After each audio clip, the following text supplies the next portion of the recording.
위암의 증상은 상복부 불쾌감이나 통증, 소화불량, 팽만감, 식욕부진 등이 있습니다. 그런데 이런 증상은 위염이나 위궤양의 증상과 또 유사합니다. 이 때문에 소화제나 제산제를 장기 복용하는 경우가 많아서 수술 시기를 놓치기도 합니다.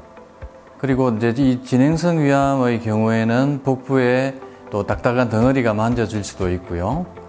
구토, 토혈, 하혈, 체중 감소, 빈혈, 복수 같은 그런 증상들이 생길 수 있습니다.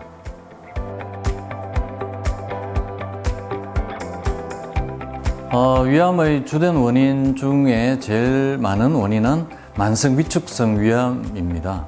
만성 위축성 위암은 위암으로 진행할 위험도가 높은 일종의 정구병변이라고 보시면 되고요.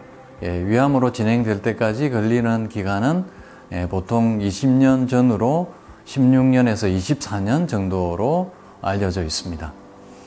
두 번째 위암의 원인은 장상피 화생입니다. 화생이라는 뜻은 이제 변성으로 보시면 되고요.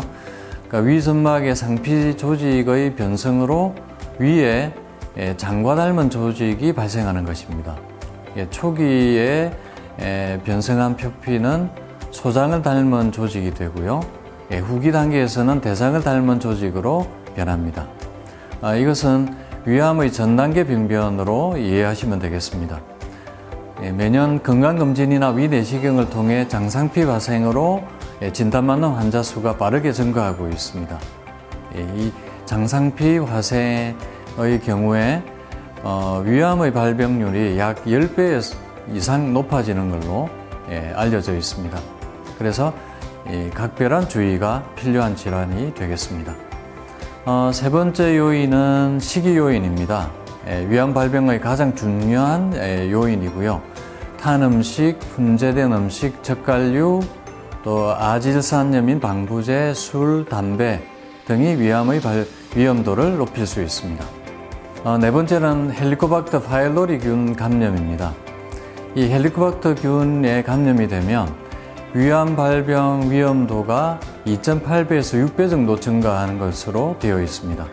이 균이 유전자 변이를 일으키면 이 배아세포 유전자가 생깁니다. 즉 암주기 세포가 되기 때문에 일반 위암보다는 더 악성이 될 수가 있습니다. 그 외에 위암의 요인으로 또 유전적 요인이나 환경적 요인이 있을 수 있습니다.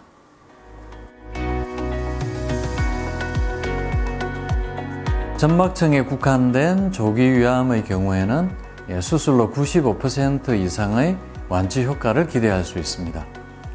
그러나 정막하청, 근육청, 장막하청, 잔막청 이렇게 내려가면서 침륜이 되는 경우를 진행성 위암이라고 하는데요. 이 진행성 위암은 5년 생존율이 30% 내외에 불과합니다. 그래서 아주 예후가 나쁘다고 볼 수 있습니다. 저희 경험으로는 알코올 등의 원인으로 만성 위염이 암으로 된 경우는 치료가 잘 되는 편이었지만 헬리코박터 균이 원인이 된 위암의 경우는 또 예후가 좋지 않은 경우들이 있었습니다.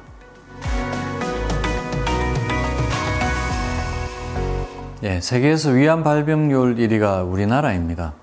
남자에서 전체 암 중에 1위가 위암이고요. 여자분들 중에서는 4위가 위암입니다.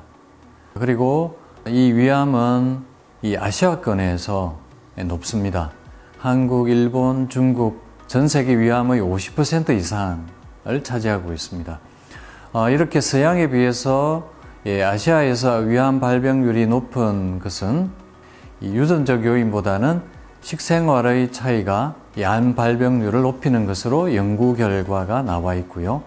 그래서 한국인의 위암이 잘 걸리는 것은 동양인이기 때문이 아니라 위암 발생률을 높이는 식습관과 연관이 되어 있다는 겁니다. 대체로 짠 음식이 위암 발병률을 높입니다. 우리나라뿐만 아니라 또 소금에 절인 생선을 먹는 음식 문화를 가진 일본이나 핀란드, 아이슬란드 이런 나라에서 위암 발생률이 높은 것으로 나와 있습니다. 그래서 짠 음식이 위점막을 송산시켜서 암이 자라기 좋은 환경을 만들기 때문이죠. 그 외에도 태운 음식이나 훈제 식품의 섭취, 비타민 부족, 방부제로 쓰이는 아질산염 등이 암의 원인이 됩니다.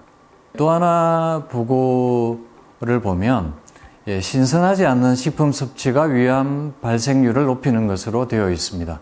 1930년도에 미국의 위암 발병률이 1위였는데 1950년도 이후에는 14위로 많이 떨어졌습니다. 그 이유가 냉장고의 보급이 있습니다. 냉장고가 보급되면서 신선하고 깨끗한 음식물을 먹을 수 있게 된 거죠. 따라서 변질된 음식이 발암물질로 작용하기 때문에 또 위암 발병률을 높이는 것으로 볼 수 있겠습니다. 대부분의 위용종은 양성병변이기 때문에 암으로 진행되진 않습니다.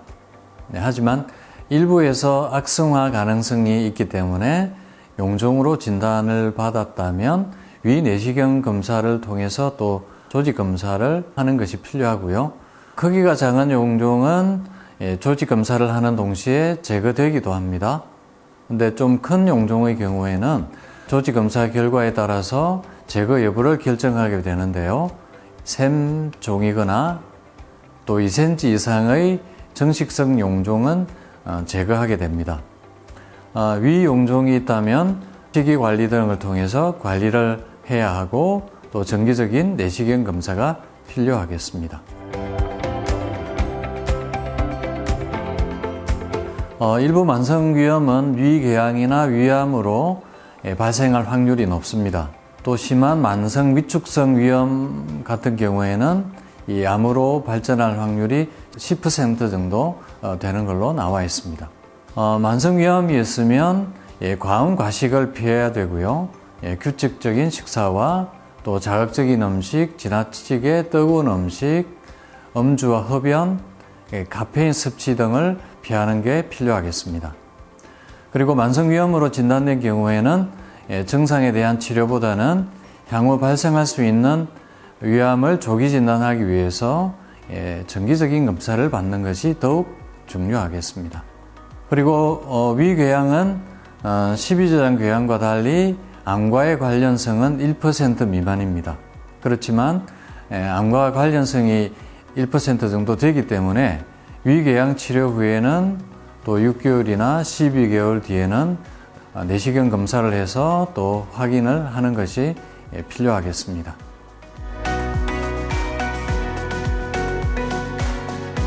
헬리코박터 파일로리균은 위의 유문 부위에 사는 낯선 모양의 균입니다.